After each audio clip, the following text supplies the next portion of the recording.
କିନ୍ତୁ ଏମାନଙ୍କୁ କ୍ଷମା କର, କାରଣ ଏମାନେ କ'ଣ କରୁଅଛନ୍ତି ତାହା ଜାଣନ୍ତି ନାହିଁ।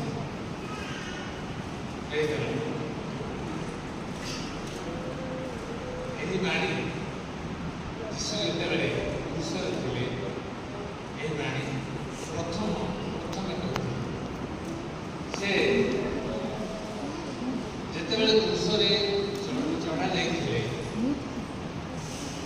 ତାଙ୍କୁ କେତେ ଯେ ଯନ୍ତ୍ରଣା ହେଇଥିବ ଆମେ ଅନୁମାନ କରିପାରୁଛୁ।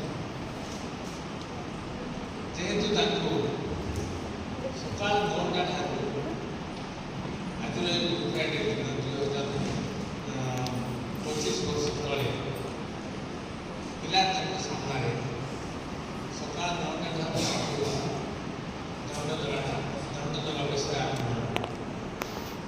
ଆଉ ତାଙ୍କୁ ଲୋକମାନଙ୍କର ପରିହାସ, ଲୋକମାନଙ୍କର ଯେଉଁ ପ୍ରକାର ଚିତ୍କାର କରି ତାଙ୍କୁ ନିନ୍ଦା ତାଡ଼ନା କରୁଥିଲେ, ତାଠାରୁ ଅଧିକ ଯନ୍ତ୍ରଣା ତାଙ୍କୁ ଦେଉଥିଲା, ଯାହାକି ତାଙ୍କୁ 39 ପ୍ରହାର କରାଯାଇଥିଲା।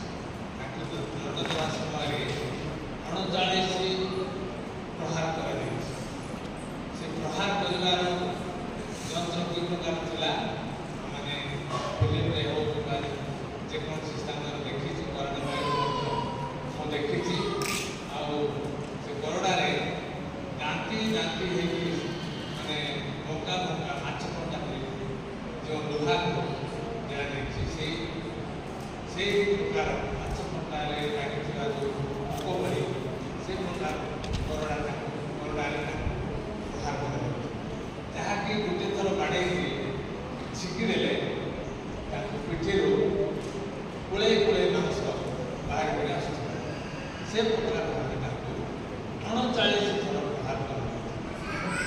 39 ଥର ପ୍ରହାର କଲା ଆହୁରି ଅନ୍ୟ ଯନ୍ତ୍ରଣା, ଅନ୍ୟ ପ୍ରକାର ଦଣ୍ଡ ଯାହା ଦେଉଥିଲେ, ତାଙ୍କର ଏ ଦାଢ଼ିକୁ ମଧ୍ୟ ଉପାଡ଼ୁଥିଲେ। ଆଉ ଲୋକମାନେ ତାଙ୍କ ମୁହଁରେ ଛେପ ମଧ୍ୟ ପକାଉଥିଲେ।